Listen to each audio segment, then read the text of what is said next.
Hi guys, ચલો આજે આપણે હવે નેક્સ્ટ ટોપિક જોઈએ કે necessary skill for success as a leader. આપણે લાસ્ટ લેક્ચરમાં લીડરશિપ સ્ટાઇલ જોઈ હતી, જેમાં એક ફ્રેન્ચ વર્ડ હતો જે બોલવામાં થોડું અઘરું હતું, જેનું પ્રોનાઉન્સિએશન લેઝઈ ફેર થાય છે. 4th number. ઓકે, ચલો હવે આપણે આગળ વધીએ.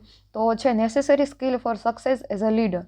તો to be a successful leader you need, એક સક્સેસફુલ લીડર બનવા માટે કઈ વસ્તુની જરૂરિયાત છે?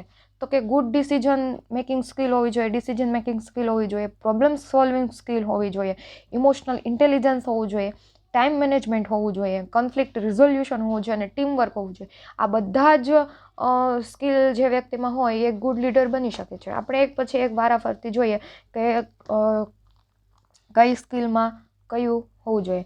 જેમ કે ડિસિઝન મેકિંગ સ્કિલ છે તો making the right choice in a tough situation.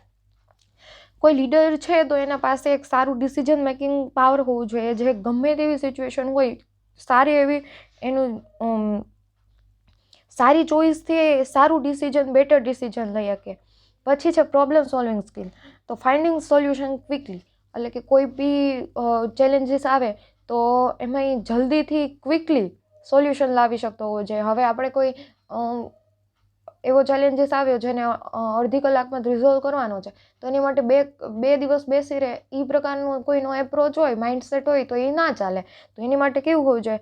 Quick જે સોલ્યુશન આપી શકતો હોય, ક્વિક પ્રોબ્લેમ સોલ્વ કરી શકતો હોય, એ પ્રકારની જેનામાં સ્કિલ હોય એ સક્સેસફુલ લીડર તરીકે આપણે એને જોઈ શકીએ છીએ. પછી છે emotional intelligence, understanding and managing emotion. જે પોતાના પણ ઇમોશનને મેનેજ કરી શકતો હોવો જોઈએ. જાણે કે કોઈ સ્ટ્રેસવાળી સિચ્યુએશન આવી જાય તો એ પોતાને શાંત રાખી શકતો હોવો જોઈએ અને પોતાની એફિશિયન્સી તો બી સારી હોવી જોઈએ.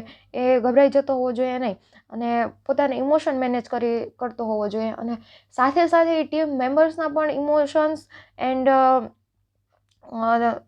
તે ઇમોશન્સ મેનેજ કરતો હોવો જોઈએ અને એ લોકોના પણ અન્ડરસ્ટેન્ડ કરતો હોવો જોઈએ કે કોઈ કાંઈ કારણસર આવું વર્તન કરે છે તો શા માટે કરે છે, એના પાછળના રીઝન શું હોઈ શકે અને એ કઈ રીતે એને હેલ્પ કરી શકે જેનાથી એનું બેસ્ટ એન્ડ આઉટપુટ આપી શકે. ઓકે, પછી છે કોન્ફ્લિક્ટ રિઝોલ્યુશન, હેન્ડલિંગ ડિસએગ્રીમેન્ટ વાઇસલી. કોઈ બી ગમે તે જગ્યાએ હોય કોન્ફ્લિક્ટ તો થવાના જ. તો કોન્ફ્લિક્ટ એ શાંતિથી ઝઘડાઓ સુલઝાવી શકતો હોવો જોઈએ, હેન્ડલ કરી શકતો હોવો જોઈએ. કે કોઈ વ્યક્તિ કોઈ વસ્તુથી ડિસએગ્રીમેન્ટ દર્શાવે છે તો શા માટે દર્શાવે છે, એને સાચું રીઝન આપવું જોઈએ કે આ રીતે છે એને સિચ્યુએશન સમજાવવી પડે. એટલે હેન્ડલ કરી શકતો હોવો જોઈએ ડિસએગ્રીમેન્ટ બહુ શાંતિથી, વાઇસલી. ઓકે, અને લાસ્ટ વન છે teamwork, working well with others. બધા સાથે સારી રીતે teamwork, as a team member, as a leader, એ સારી રીતે બધા સાથે ભળી શકતો હોવો જોઈએ અને બધા પાસેથી સારું એવું એફિશિયન્ટ કામ કરાવતો હોવો જોઈએ.